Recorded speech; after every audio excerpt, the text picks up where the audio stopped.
जनता आपके 15 सालों का हिसाब आपसे मांग रही है। कृपया आप अपने 15 सालों को किसी और के 15 सालों से कंपेयर मत कीजिए मुख्यमंत्री जी। और सही मायने में देखें रोहित जी, तो मुख्यमंत्री जी को तो और डर लगता है। आपने देखा कि प्रधानमंत्री के आग्रह, लॉकडाउन के आग्रह का सबसे ठीक से किसी ने पालन किया तो मुख्यमंत्री नीतीश कुमार जी ने 85 दिनों तक अपने घर में बंद रहे। और जिनको कोरोना से इतना डर लगता है, बिहार की व्यवस्था को क्या सुधारेंगे। और मैं कहता हूं आपके माध्यम से कि अगर 15 वर्षों के आरजेडी के शासनकाल को जनता ने नहीं पसंद किया था, तभी नीतीश कुमार जी को मौका दिया गया था।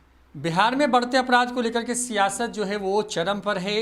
विपक्ष के सवाल, तो आज बिहार के मुख्यमंत्री नीतीश कुमार ने विपक्ष के सवालों का जवाब दिया है और कहा है कि बिहार में अपराध कंट्रोल में है, लेकिन कुछ लोग ऐसे हैं जिनके ऊपर जो पुलिसिया एक्शन है वो चलता रहता है, यानी वो लोग मानने वाले नहीं हैं। क्या सच में जो बातें नीतीश कुमार कह रहे हैं वो सच हैं? इस पर बातचीत करने के लिए हमारे साथ में आरएलएसपी के मुख्य प्रवक्ता अभिषेक झा जी हैं। आज नीतीश कुमार कार्यकर्ताओं से बातचीत कर रहे थे, उसमें उन्होंने कहा कि बिहार 23वें नंबर पर आता है, राष्ट्रीय औसत 300 सवा 300 के आसपास में है, बिहार में ये सवा 200 के आसपास में है। बिहार में क्राइम एकदम कंट्रोल है। कितने शर्म की बात है कि बिहार में जब क्राइम का जो आंकड़ा है और हम जो महसूस कर पा रहे हैं बिहार की जनता के रूप में, काफ़ी शर्मसार करने वाला है। और ऐसी परिस्थिति में मुख्यमंत्री जी कह रहे हैं कि क्राइम कंट्रोल में है। आपकी संवेदनहीनता की पराकाष्ठा कहाँ जाकर रुकती है, हमें समझ ही नहीं आता है। बिहार में हम महसूस कर पाते हैं कि आए दिन हत्या, बलात्कार, लूट की घटनाएं एकदम आम है। हत्या होना, हत्या करना बिहार में कितना आम है यह आपसे भी नहीं छुपा हुआ है। और ऐसी परिस्थिति में बिहार के मुख्यमंत्री जी चाहते हैं कि आंकड़ों के माया जाल में बिहार के लोगों को उलझा दें, ताकि आने वाले विधानसभा चुनाव में उनको बढ़त मिल जाए, उनकी सीटें आ जाएं, वे जीत जाएं। ऐसा कभी संभव नहीं होगा। और यदि सचमुच में वो आंकड़ों के साथ कि बिहार की स्थिति पहले से बदहाल हुई है कि नहीं हुई है, मैं आपके माध्यम से चैलेंज देना चाहता हूँ, उन लोगों को बुलाना चाहता हूं कि आप बैठिए, बस यूं ही आंकड़ा देकर भाग मत जाइए। आपके माध्यम से मैं जेडीयू के नेता हूं, प्रवक्ता हूं, उनके साथ बैठने को तैयार हूं कि आप आइए और आंकड़ों का मेल कर लीजिए। बिहार की स्थिति, वस्तु स्थिति जो पहले रही है, जो आज रही है, उस पर जितना विवाद करना है, वाद करना है, कर लीजिए। लेकिन सर वो कह रहे हैं कि मतलब विपक्ष जो है बस बेवजह हल्ला कर रहा है। 15 साल का उन्होंने जिक्र किया अपने इस पूरे कॉन्फ्रेंस में। वो कह रहे हैं कि 15 साल क्या कुछ बिहार में होता था, नरसंहार होते थे, बिहार में सांप्रदायिक दंगे होते थे, बिहार में हत्या, लूट, अपहरण जैसे उद्योग चलते थे। सरकार आई, तमाम चीज़ जब कंट्रोल हुआ। वो तो मान रहे हैं कुछ लोग ऐसे हैं, लेकिन ये लोग इतने भी नहीं हैं कि विपक्ष ये कहे कि बिहार में कानून नाम की कोई चीज़ ही नहीं है। सिर्फ 15 साल की चर्चा क्यों कर रहे हैं? आज़ादी के बाद की चर्चा करिए, आज़ादी से पहले चलिए। अरे जब चर्चा में ही बिहार को उलझा कर रखना है तो आप कुछ भी कह सकते हैं। अरे कोई फरियादी आपके पास आता है अपनी फरियाद को लेकर, और आप उसकी फरियाद को सुने बगैर कहते हैं कि 15 वर्ष पहले क्या होता था। अरे हत्या जब भी हुई है वह कभी स्वीकार नहीं की जा सकती है।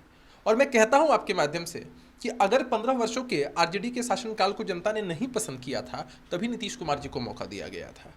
उम्मीद स्वरूप उन्हें मौका दिया गया था, लेकिन वे क्या कर पाए? जो कर पाए वो आज जनता के सामने जाहिर है। और अब जब उनको इस बात का आभास हो चुका है कि उनकी सियासी ज़मीन खिसक चुकी है, तो वो कहते हैं कि उस 15 साल के दम पर हम चुनाव जीतेंगे। जनता आपके 15 सालों का हिसाब आपसे मांग रही है। कृपया आप अपने 15 सालों को किसी और के 15 सालों से कंपेयर मत कीजिए मुख्यमंत्री। लेकिन अभिषेक जी, लेकिन वो तो कह रहे हैं कि 15 साल में जो काम किया, शिक्षा, स्वास्थ्य, सड़क, बिजली, पानी, आज ही का वीडियो ले लें तो उसमें सब तमाम चीज़ गिनवाई। पहले 720 मेगावाट बिजली बिहार में मिलती थी, आज 24 घंटे घर घर पहुंचा दिया, हर घर को पक्की सड़क जोड़ दिया, नाली है, पानी है, तमाम चीज़ें कह रहे हैं कि स्वास्थ्य सेवाएँ बेहतर हुई हैं और काम करने की ज़रूरत है, तमाम चीज़ें कह रहे हैं। और वो ये कह रहे हैं कि 100 में 90% फोकस सिर्फ और सिर्फ जो होगा उनके काम पर होगा। 10% जो आप लोग हल्ला हंगामा कर रहे हैं, उनकी सरकार पर जो सवाल कर रहे हैं, सिर्फ 10% उसका जवाब देने की वो बात कह रहे हैं। तो फिर बेचैनी क्यों है? क्योंकि वो तो वो तो हिसाब दे ही रहे हैं, कह रहे हैं कि हम तो रख रहे हैं जनता के सामने, लेकिन वो 15 साल का भी हिसाब पूछ रहे हैं। 15 वर्षों में रोहित जी, कोई बच्चा जन्म लेता है और बड़ा हो जाता है, तो सिर्फ नल से जल टपक जाना, सिर्फ बिजली पहुंच जाना, स्वास्थ्य सेवाओं के बारे में आपसे भाई वो कुछ कह देंगे, उससे थोड़ी है। जनता वस्तुस्थिति देख रही है कि अस्पतालों की हालत कैसी है। तो सिर्फ बच्चा बड़ा हो जाए यही विकास है? नल से जल टपक जाए यही विकास है? अरे अगर आपने बिजली पहुंचाई है कहीं पर, अभी तक हर जगह बिजली की व्यवस्था नहीं है, आपने बिजली पहुंचाई है कहीं पर, अगर वो सिर्फ वही विकास है? अरे 15 वर्षों में विकास की रफ्तार अगर 100 पॉइंट्स होनी चाहिए थी, 100 पॉइंट्स की उम्मीद करके जनता ने आपको मौका दिया, आप सिर्फ 10 पॉइंट तक पहुंच पाए, और आप 10 पॉइंट की मार्केटिंग कर रहे हैं जनाब 100 पॉइंट के जैसा।